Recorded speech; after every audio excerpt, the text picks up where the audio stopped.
ဒီ business မှာကျတော့ဒီ communication skill အလွန်အရေးကြီးပါတယ်။အဲဒီ communication ဆိုတာကလူအများရှိမှပြောတာကိုပြောပါတယ်။ communication process မှာကျတော့ဒီအချက်လေးချက်ရှိရယ်။အဲ့တော့ तू ကအဲ့ဒီလူအားလုံးဆွဲဆောင်ဖို့ဆိုရင်ကိုကပြောတဲ့အကြောင်းအရာကောင်းရမယ်အပြင်သူတို့ကိုဆွဲဆောင်နိုင်ဖို့လိုအပ်တဲ့နေရာမှာနားတာလေးတွေ post လုပ်တာလေးအတန်တုံးပြောင်းလဲလုပ်တာလေးဟိုမှာတုံးကိုလေမြင့်တဲ့နေရာမှာမြင့်မယ်နှိမ့်တဲ့နေရာမှာနှိမ့်မယ်ပြီးရင်ဒီ personal story လေးပြောပြတာလေးထည့်ရမှာပေါ့နော် presentation ကအရန်ကောင်းတယ်နော်ဒီနေ့တင်သွားဒီနေ့ပြောရတဲ့ chapter 1က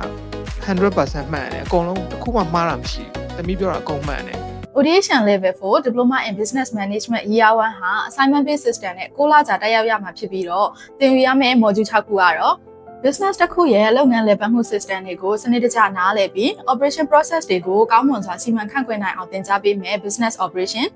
လုပ်ငန်းခွင်ထဲမှာ professional communication skills တွေကိုတိုးတက်စေပြီး business writing, presentation, negotiation စတဲ့အရေးအချင်းတွေကိုတိစောက်ပေးမယ် communication in business team တစ်ခုကိုဦးဆောင်နိုင်ဖို့ leadership skills နဲ့ people management skills တွေကိုလေ့လာရမယ် leading and managing teams international market ကိုကောင်းကောင်းနားလည်ပြီး global business environment တွေမှာထိုးဖောက်ဝင်ရောက်ရှင်ပြိုင်နိုင်ဖို့လေ့လာရမယ် operating in a global context finance နဲ့ accounting concept တွေကိုနားလည်ပြီးတော့မှန်ကန်တဲ့ financial decision တွေကိုချမှတ်နိုင်အောင်ကူညီပေးမယ် finance and accounting University level study အတွက်လိုအပ်တဲ့ research skill, critical analysis နဲ့ academic writing skill တွေကိုတိုးတက်စေမယ် academic writing and research skills သင်ရဲ့ bachelor degree journey ကို ATPC International College မှာယုံကြည်မှုအပြည့်နဲ့စတင်လိုက်ပါ